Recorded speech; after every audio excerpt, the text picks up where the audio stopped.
Hello ladies and gentlemen, and welcome back to my channel for another Hot Toys Star Wars The Mandalorian 1/6 scale figure unboxing and review.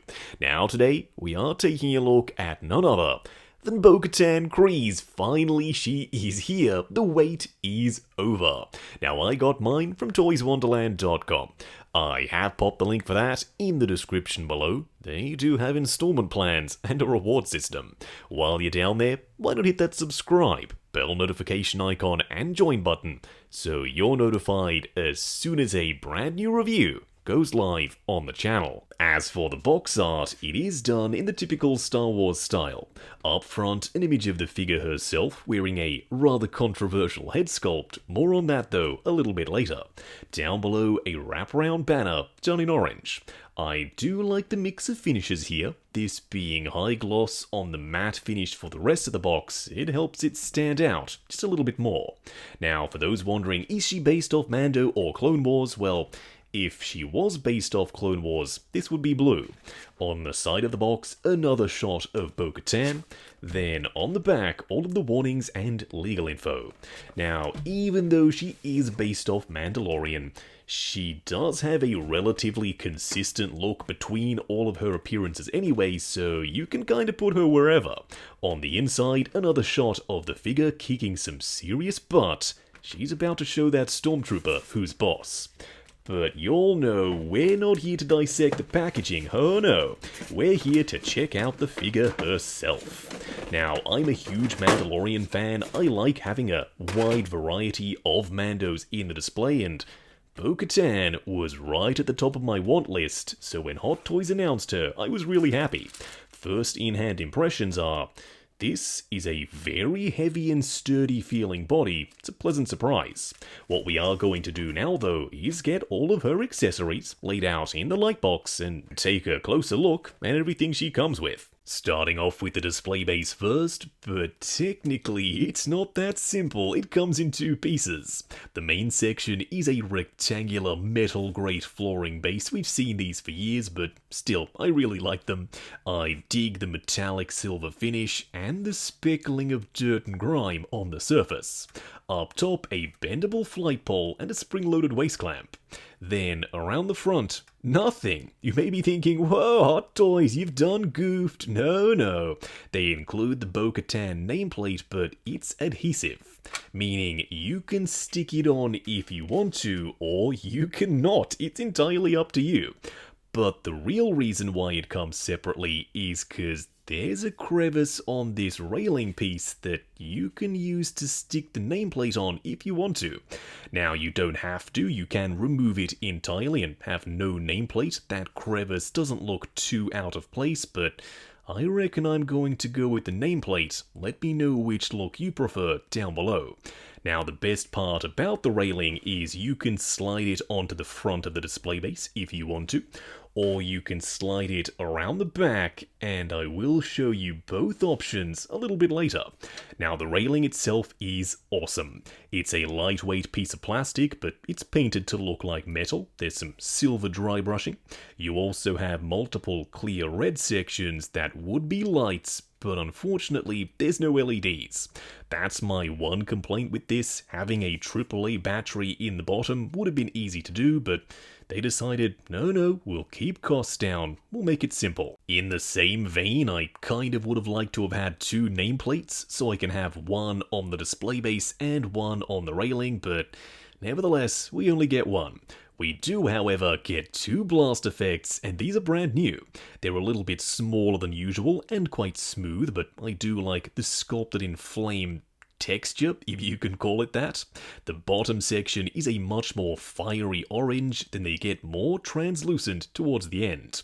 These do plug into the jetpack, but you'll notice the jetpack isn't here because it's already attached to the figure. A lot of people really don't like this head sculpt, and I don't know why. I think it looks just like Katie Sackhoff. The likeness is on point in my opinion. I think the expression is stern, kind of like Bo-Katan in the show. The hair is really nicely sculpted and painted, and the headband has a little bit of chipping. Some people were actually really mean. Don't forget, an actual, real-life person worked on this head sculpt. Not to mention Katie Sackhoff that this likeness is based off. I saw people saying this is Lord Farquaad and John Cena. Come on guys, we're better than that. This is supposed to be a high-end collectible. And when the head sculpt looks as good as this one does, I don't think it's worth the hate, but then again, some people say I sound like the Wiggles and my videos are boring, so I know, we can't please everyone. I apologize for the mini rant. I love making these videos, but I see all the comments, and I also see the comments on Hot Toys and other manufacturers' posts. People forget that real people are involved, both with making the figures and reviewing them. Now, she does come with two Westar 35 blaster pistols, and they look stunning. There's some wash in the crevices, so it looks oil stained. I also like the feathering of this gold on the metallic sections, and the handles do have a wooden print. They look like wood. We do also get some smaller bits and pieces, such as her comlink. Classic Star Wars comlink. I also like the dirt and grime in the top mesh section. You also get her swap out blade for her gauntlet, and it's a little bit prickly, so do be careful. Then we get her extended grappling line. The line section is made of real metal, and it's quite rigid. I would have preferred this to be a bendable cable. Maybe next time they can get that done. Then up top, the grappling hook itself, painted in metallic silver with a pop of blue. And lastly, a full array of hands, open palm hands, trigger finger hands for both sides, and closed fists for both sides. Thank you, Hot Toys, this time you weren't stingy. The gloves themselves are sculpted well, they actually look like wrinkled leather gloves. Then the armor pads on the outside have a subtle pop of red and some speckling of dirt and grime on the armor panels. What we are going to do now though is get Bo-Katan herself out here. Standing straight up and down in the light box, no crazy poses or accessories or anything like that. You know what? So far so good. If you asked me here and now, is this a dope or a nope? I'm going with dope. I think she looks incredible. Now, she's not perfect. We've got a lot to discuss, but starting off with the body, it's all new. It's a little bit bulkier, but is it just me, or do her legs look slightly stumpy? I'm not sure what's going on, but I intend to get to the bottom of it when we take her off the turntable. The outfit on top, though, the armor, it's all well tailored, it's all well painted, so, like I said, this figure's pretty dope. Up close and personal, kicking things off with her helmet first. This is stunning. I absolutely love both the sculpt and the paint here. Hot Toys, well done. It looks exactly like it did in live action. Maybe not so much Clone Wars, because they had to actually make it fit on Katie Sackhoff's head, but in my opinion, it fits in proportion to the body, and like I said, the paint is really good. It looks like the white has been chipped away in certain sections. There's scuffing, there's chipping, there's pitting. You can also move the rangefinder, it's fully articulated. Then around the back, that signature Mandalorian grille in gunmetal and a bunch more weathering. If you are wondering what she looks like with the unhelmeted head sculpt on though, you know what? I actually want to double down on my comments from earlier. I really like this head sculpt. I think it's bang on. I think the likeness to Katie Sackhoff is there. The skin texture is really well painted with the freckles and the scar above her eyebrow. I also love the hair. It's got some shape to it. It's not just a mop on her head. Plus, when you pop it on the body, there's a little bit of a skin tone neck, so it makes the blend between the head sculpt and the body itself a little bit more natural. Now, I am worried that this black collar will stain the neck over time, but I don't even know how often I'm going to use this head sculpt. I do love it, but I think I like the helmet just a little bit more. Around the back, she of course has her jetpack, but it's not like with previous Mandos where it's magnetic. It's actually not removable. It's one fixed panel. It's glued onto the back plate that's velcroed onto the body, so there's a little bit of wiggle room if you do want to adjust it. Totally up to you. it's also absolutely filthy. There's chipping, there's dirt and grime, there's also some weathering where it looks like the paint once again has been chipped away. I do like the pops of yellow and gold though, it's a nice touch. You can also bring in the booster or rocket effects and plug them in. I'm a huge fan of blast effects when they work well. And in this instance, I think they do. It looks like the jetpack is working, and she comes with that dynamic flight pole, so you can pose her mid-air. Back around the front, her jumpsuit is entirely fabric. I love the stitching, and I really like the multiple panels, plus the pleather elements that have been weaved in. Now, I don't like pleather usually, but when it's part of the fabric outfit, it kinda makes sense. We'll talk about this though in just a second. Now, the armor is all hard plastic, but it's sculpted and painted really well. The front plate is of course gunmetal, but it's not just flat gunmetal, it's metallic with some shading around the edges, and I'm gonna say it again, some chipping. On the shoulder pads, we do have the Night Owl symbol on both sides. Then for her gauntlets, it's an asymmetrical design.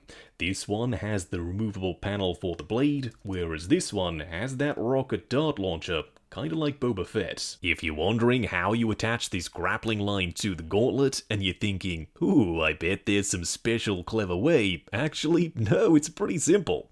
You literally just slide the line between the gauntlet and the body, and job done. It's not the most crazy, innovative way of getting this done, but there's no denying, it totally works. I did just allude to it, but let's talk about the belts. So with the pleather sections on the outfit, totally fine. I can understand they want to weave that in, so they have to use fabric so it can be sewn.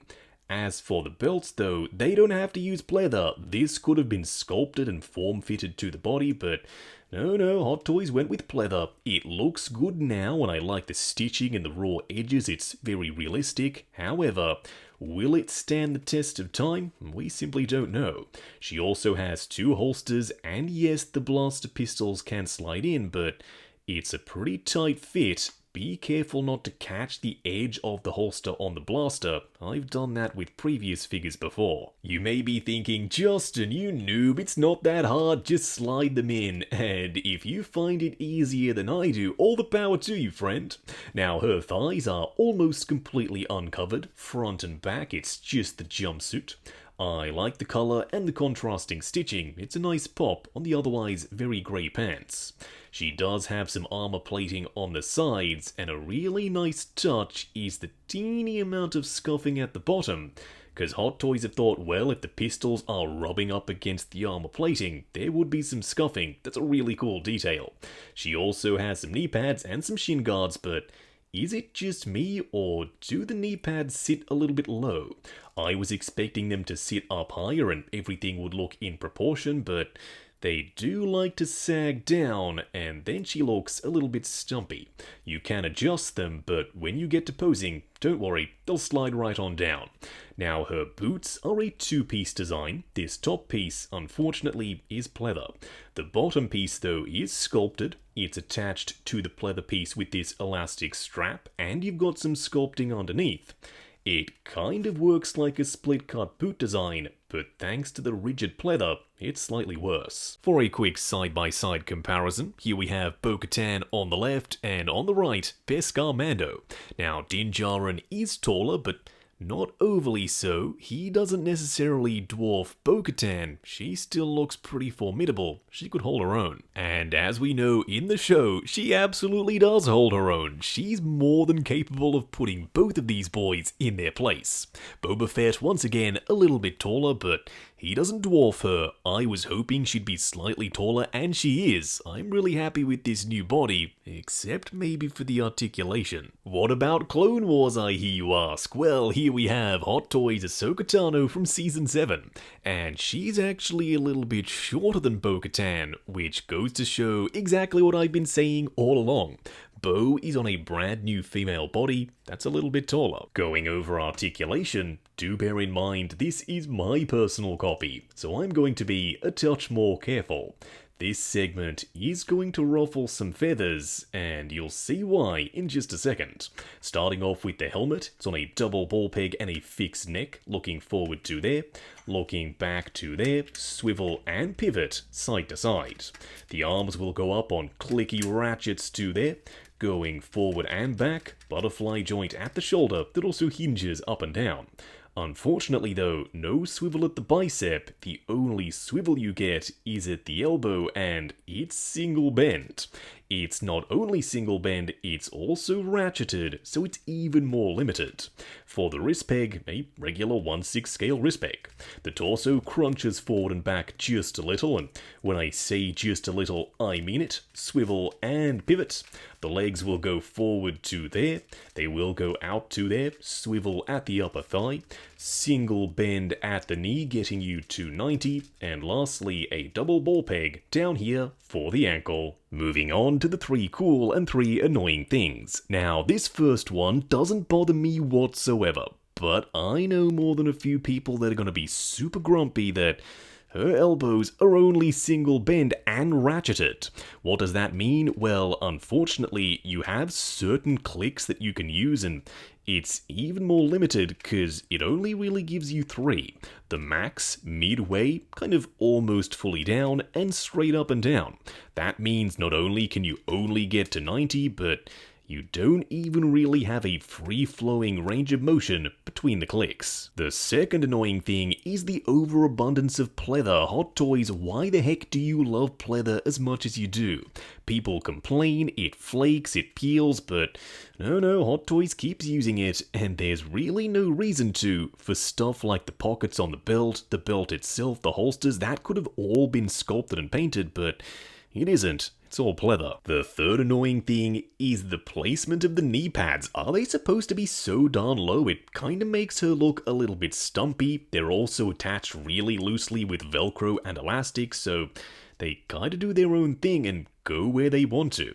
I would have liked them to sit up just a little bit higher. I think it would have helped the proportions look slightly better. The first cool thing is this modular railing. Hot Toys, please do more stuff like this going forward.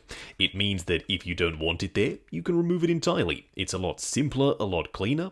Or you can pop it on the front and have her vaulting over it. You can pop it behind like a mini diorama. It's entirely up to you, but I appreciate the options. It's a nice touch. Plus, if you do want to pop the nameplate on the front, you do have a specific spot to stick it on. The second cool thing is this little pop of skin tone neck above the collar. With Hot Toys clones, when you pop a Tamura Morrison head sculpt on, the collar kinda tucks up under the head sculpt, which, let's be honest, isn't super realistic compared to this, which definitely is. I've always said it's the smallest details that count, so for the third cool thing, it's this teeny tiny removable panel. You may be thinking, Justin, really? What the hell? That tiny panel is a cool thing? Well, not really, it's what you can replace it with, the blade. When you pop the blade on, it looks almost entirely seamless. Hot Toys did a really good job of minimizing the seam lines and the gapping and matching the paint. For a bonus cool thing, let's just call it an honorable mention. We also get a cardboard diorama backdrop.